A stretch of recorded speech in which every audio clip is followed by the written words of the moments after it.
Hello, my name is Ben Lovegrove, and in this video I'm going to summarise some of the revelations brought to us by the Debriefs, the debrief.org article published on the 2nd of December 2020.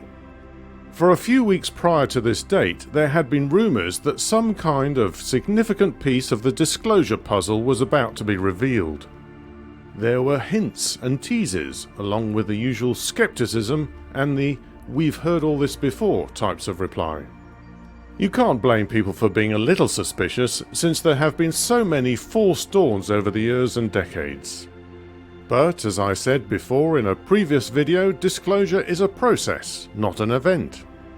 Small steps forward may not be the shocking events that swings the world and the media's attention onto the subject of UFOs and extraterrestrial intelligences. It is only when we look back that we see how far we have come, and how we have a much wider perspective than we did 1, 5 or 10 years ago. 2020 was the year that we saw the release of the Phenomenon movie, not to be confused with the 1996 film Phenomenon starring John Travolta. Christopher K. Mellon is the former Deputy Assistant Secretary of Defense for Intelligence, the former Minority Staff Director of the Senate Select Committee on Intelligence, and now an advisor to the TTSA, the To the Stars Academy. In this documentary, Christopher Mellon reminds us that it is not a question of belief, it is not a question of whether this is happening. He goes on to add, our government and our Defense Department have publicly acknowledged that this is real and this is happening. The question, do you believe in UFOs, has, for many who follow the subject, been redundant for some time. There's just too much evidence, but this question is now also redundant for the media. You might as well ask, do you believe in clouds? A couple of years ago I made some videos about the TR3A and TR3B black triangles, and if you check them out on YouTube, you'll see among the comments accounts of sightings that are very matter-of-fact, as if such sightings were commonplace. People are paying more attention to the skies and using next-generation IR equipment to monitor the skies for aerial activity. They are equipped with apps and software that rule out the prosaic explanations in the form of aircraft, satellites and space junk. What's left are unexplained lights that move not in a fixed trajectory but with rapid changes in direction. One recent notable example uploaded to Facebook showed a triangular craft accompanied by another light flying in formation. For more on this, check out skyhub.org, where you'll learn how to build your own observatory. It's time the media changed up a gear and moved to the questions, what are these unexplained aerial phenomena? Who is operating them? What is their purpose? And where do they come from? While we wait for the media to catch up, the US Department of Defense has been busy with its investigations. According to the Debrief article, the Pentagon's Unidentified Aerial Phenomena Task Force, or UAPTF, has been giving classified briefings that include photographic evidence, and they have not ruled out the possibility that the UAP may be operated by intelligences of unknown origin.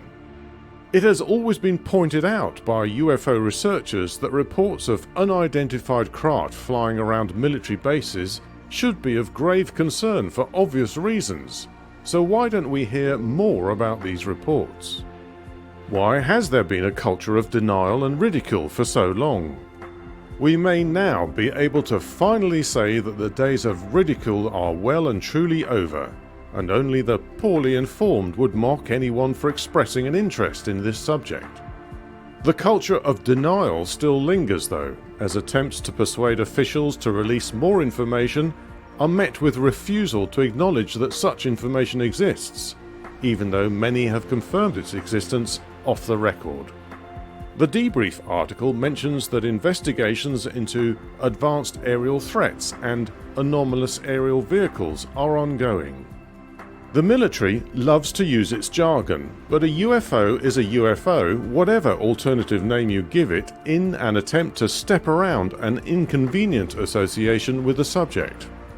The article reminds us that the US Department of Defense has investigated UFOs seriously in the recent past, and that the UAPTF is only the latest in a series of projects that included the Advanced Aerial Weapons Systems Applications Program, AAWSAP, and the Advanced Aerospace Threat Identification Program, AATIP, directed by the now well-known Lou Elizondo, who comparatively recently joined Twitter. The article also says that Dr. Hal Puthoff had participated in those briefings and that they were met with positive responses by the attendees who wanted to know more. The Debriefs article also mentions 2 classified intelligence position reports, which include references to not just aerial but also underwater phenomena. One of these reports describes how an FA-18 pilot took a photo of an unidentified silver cube-shaped object that appeared to be hovering at about 30,000 to 35,000 feet and approximately 1,000 feet from the fighter jet. Shocked officials told the Debrief that these reports have been widely circulated on various secure internal networks belonging to the NSA and CIA. As the reports went viral internally, it was said that one of the most significant aspects of it was the inclusion of a clear photograph of a triangular craft that emerged from the sea off the eastern coast of the United States. This is where the investigation broadens into the world of USOs, unidentified submersible objects. It calls to mind the disturbance in the water mentioned by Commander Fravor during his close encounters when flying on exercise off the western coast. The article goes on to say that the UAPTF has an abundance of both photographic and signals intelligence, collected from both the pilots and all the sophisticated equipment deployed by the military. However, one of the reasons that the US and other military powers do not tell the whole truth about what they know about the UFOs or UAPs that they know exist is the fact that they are unable to explain them. They have no answers. They are still investigating.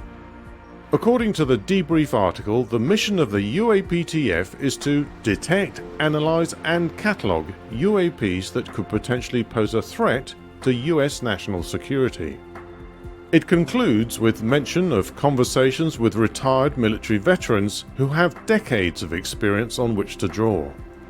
One is dismissive of the idea that these craft are secret, foreign, or US military technology undergoing tests.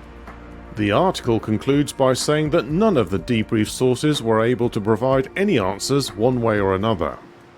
So the investigations continue, but one thing you can be sure of is that 2020 was the year we buried the fallacy that there's no such thing as UFOs. They exist, they are being witnessed, and those with the right equipment are recording some of their activities.